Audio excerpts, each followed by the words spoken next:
ఈ వీడియోని మీరు స్కిప్ చేస్తే మీరు చాలా మంచి విషయాన్ని మిస్ అయిపోతారు. ఈ వీడియోలో కనిపిస్తున్న అక్కని చూడండి. ఆ అక్కకి వాళ్ళ అమ్మ నాన్న ఎంతో ఘనంగా పెళ్లి చేశారు. ఎంతో కట్నం, ఎన్నో నగలు, బండ్లు అవన్నీ ఇచ్చి మరి ఒకడికి ఇచ్చి పెళ్లి చేశారు. ఆ అక్క పెళ్లైన తర్వాత వాళ్ళ మొగుడికి వాళ్ళ అత్తగారికి అది సరిపోలేదు. ఇంకా కావాలి అని చెప్పేసి ఆ అక్కని రోజు కొట్టడం, వాళ్ళంతా సైకోలా మారి ఆ అక్కని హింస అంటే నరకం చూపించారు. తను చివరికి చనిపోవాలి అని అనుకునింది ఆ అక్క.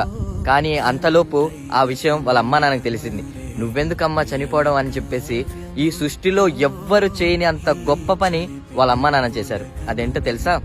వాళ్ళ కూతుర్ని ఎలాగైతే అత్తారింటికి పంపించారో అలాగే వాడితో విడాకులు ఇప్పించి, డైవర్స్ ఇప్పించి, అంతే ఘనంగా బ్యాండ్ బజాయిస్తూ, పటాకులు కాస్తూ, ఊరేగింపుగా తన ఇంటికి తీసుకొచ్చుకున్నాడు వాళ్ళ నాన్న. తన మహాలక్ష్మిన తన కూతుర్ని తన ఇంటికి తన కూతుర్ని తీసుకొచ్చుకొని వాళ్ళ కూతురితో ఒకే మాట అన్నారంట, ఇదిగో అమ్మా, ఇప్పుడు నువ్వు మా కూతురువి, నీకెలా కావాలంటే అలా బ్రతుకు అని చెప్పారంట. వా, ఏది అమ్మా నాన్న కదా. సో ఈ వీడియో ప్రతి ఒక్కరికి తెలియాలి. చాలా మంది అమ్మాయిలు ఇలాంటి బ్రతుకునే బ్రతుకుతున్నారు. ఒక అమ్మా నాన్న తెలుసుకోవాలి, ఒక అమ్మాయి జీవితం పెళ్లితోనే ఎండ్ కాదు, తనకి ఇంకా జీవితం ఉందని చెప్పేసి.